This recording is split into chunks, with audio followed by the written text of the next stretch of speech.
మన జీవితంలో జరిగే ప్రతి అనుభవానికి, ప్రతి గెలుపోటములకు, ప్రతి ప్రశ్నకి నవగ్రహాల ప్రభావము ఏదో ఒక రూపంలో ఉంటుంది. జ్యోతిష శాస్త్ర ప్రకారము మన జాతకంలో కనిపించే గ్రహస్థితులు యాదృచ్ఛికం, కోయిన్సిడెన్స్ అయితే కాదుట. మన పూర్వజన్మలో చేసిన కర్మల ఆధారంగానే ఈ జన్మలో మన జాతక చక్రం ఏర్పడుతుందని జ్యోతిష శాస్త్రం చెప్తోంది.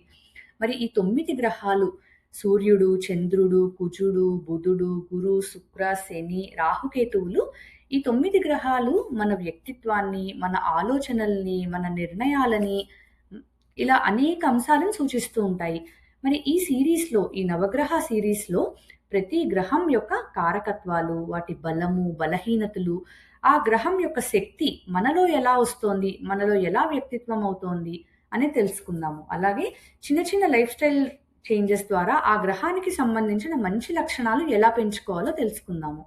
ఇంకా ఈ సీరీస్ ముగిసే టైంకి మీలో ఏ గ్రహ లక్షణాలు బావున్నాయి, ఏ గ్రహ లక్షణాలు వీక్‌గా ఉన్నాయి, వాటిని ఎలా బెటర్ చేసుకోవాలో తెలుస్తుంది. మరి వచ్చే వీడియోలో గ్రహాలకు రారాజు అయిన రవి గ్రహం గురించి తెలుసుకుందాము. ఇప్పటి వరకు చూసినందుకు ధన్యవాదాలు. నమస్కారం.